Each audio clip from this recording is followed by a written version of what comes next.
We're going to talk about 7 actors who are no longer cast by Hollywood, beginning with Sean William Scott, whose performance as Stifler in American Pie was so iconic that it actually hindered him from landing future roles. Sean stated in a 2010 interview, "I had so much fun and loved the character, but I don't want to be known as that character forever. Now I'm realizing that I probably will be known as that character forever," also adding in a Conan O'Brien interview that Stifler's basically all he's seen as when fans meet him in real life. Do people like think you're Stifler? Do you have situations where people... No, people think that I'm my guy. Yeah. They think that I'm Stifler. This made it difficult for Sean to land any role where he wasn't playing a douchey frat boy, although this wasn't so much of an issue at the start. He'd star in films such as Dude, Where's My Car, The Dukes of Hazzard, as well as Role Models, finding success in each film with the American Pie persona. However, these types of raunchy teen comedies aren't that common anymore, and with Sean William Scott approaching his 50th birthday, it's not difficult to see why he no longer has the same utility as he used to. Between 2019 and 2022, Sean didn't appear in a single production, yet he would return in a TV series called Welcome to Flatch, in which Sean still looks exactly like Stifler over 23 years later. Although Sean William Scott isn't the only actor with this problem, as mintz-plasse has been unable to escape the legendary name McLovin ever since starring in Superbad. The movie was literally Chris's very first acting role, being cast for his unique nerdy appearance, which when plastered on a certain iconic fake ID, made him recognizable to everybody. It stated in a Vanity Fair interview, "The day after it came out, I was a nobody, 18 years old. I'd never done anything in my life. And then the next day I go to a Habit restaurant, and then someone across the way goes McLovin in front of like 40 people. Then I was like, oh, something is changing in the atmosphere here," leading to concerns from fellow Superbad co-star Emma Stone, who stated, "Is Chris Mintz-Plasse going to be called McLovin for the rest of his life?" Chris had found himself with the same curse as Sean William Scott, but they went on Kick-Ass and shit, which is pretty good. Alongside each other, only 1 year after Superbad, where Chris played a character very similar to McLovin. More than half of his 5 most recent films have been voice acting roles, possibly done so he could disassociate from McLovin, yet on the trailer for his most recent film called Honor Roll, one of the top comments is still, "You know you're getting old when McLovin from Superbad now plays guidance counselor roles in teen movies." Despite being unable to escape the curse of McLovin, Christopher Mintz-Plasse has managed to find success in the music industry with his band called Main Man.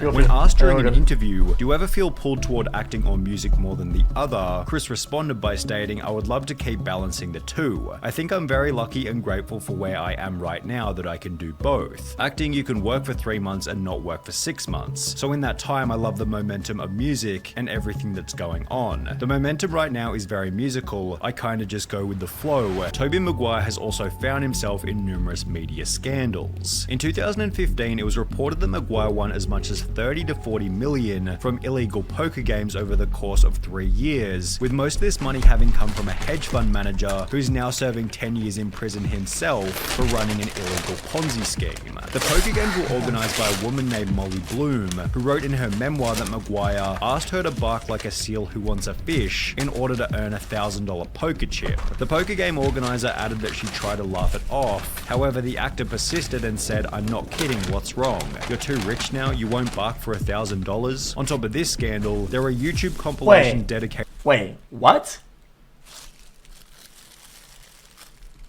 Bark like a seal wants a fish and it doesn't bark poker chip.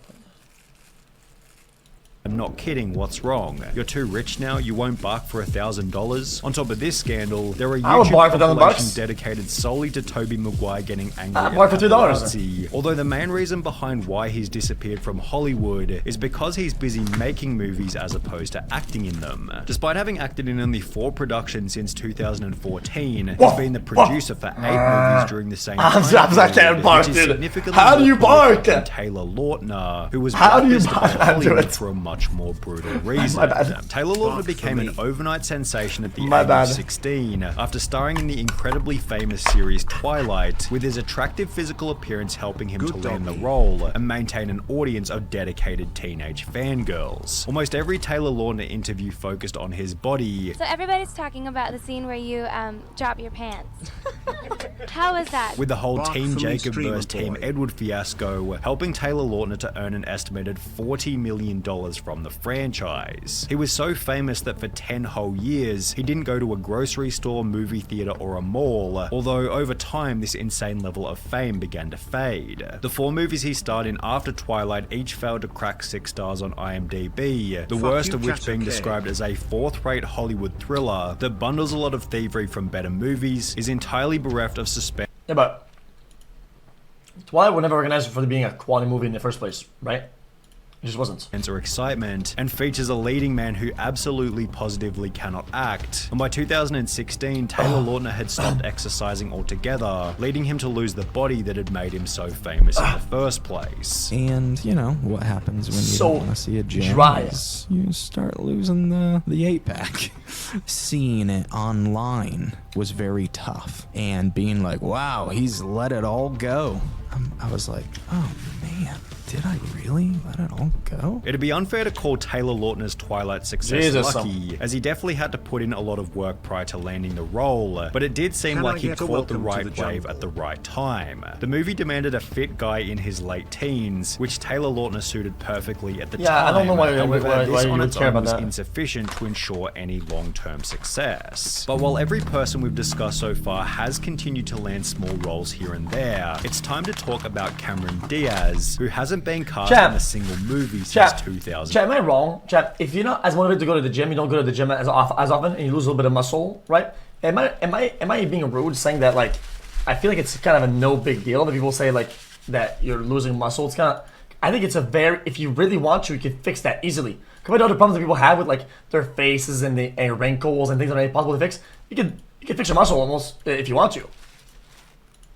2014. She found massive success with movies such as Shrek, Charlie's Angels, and There's Something About Mary, holding the title of the highest paid actress over the age of 40, while appearing in multiple films every year up until her disappearance. So what happened? Well, unlike most of the others we've covered in this video, Cameron Diaz's vanishing from Hollywood instead came from her end. She'd explained in an interview with Kevin Hart that as someone who performed at the top level of her field, she needed to spend every waking hour focusing on the craft, and she was tired of living such a singular focused life. Cameron Diaz has instead had a baby, written 2 self-help books, and launched a wine brand called Aveline, which seems to be much more than what Sasha Baron Cohen has been up to. After Borat grossed over $250 million back in 2006, Sasha Baron Cohen saw a steady... Bro, chat, what was the budget for this movie? Anybody know?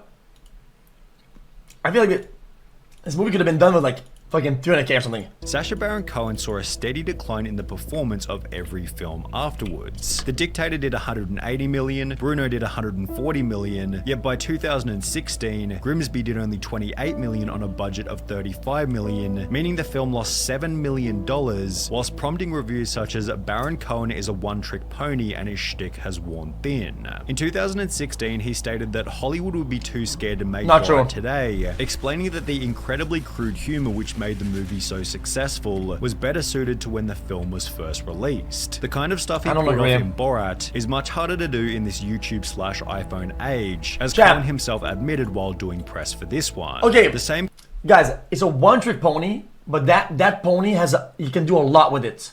It's not like only one particular thing. I think it's a very flexible pony. Kind of problem can also be not the same thing to Bruno and the Dictator, but it's the risky comedy in these films that makes them so entertaining to watch. On top of being more limited in terms of what jokes he can make, Sasha Baron Cohen has also been limited by lawsuits. He stated in a 2012 interview that he could no longer make movies like Borat and Bruno, as the movies I did up till now, they involved real people. At the moment, I think I have the Guinness World Record for the most sued actor in history, with Borat accounting for at least 7 of these lawsuits. Despite this, Sasha Baron Cohen did release Borat 2 in October 2020, which was purchased by Amazon for $80 million. So while it's clear that he is still finding success with these roles, it'll be interesting to observe the performance of his next original film. Interesting. Guys, let's... Yo, this is X on the beat, yo. Okay. My voice as well. That is. Anyone knows that boy? I don't know, he's just so soy. Anyone knows that boy? I don't know, he's just so soy.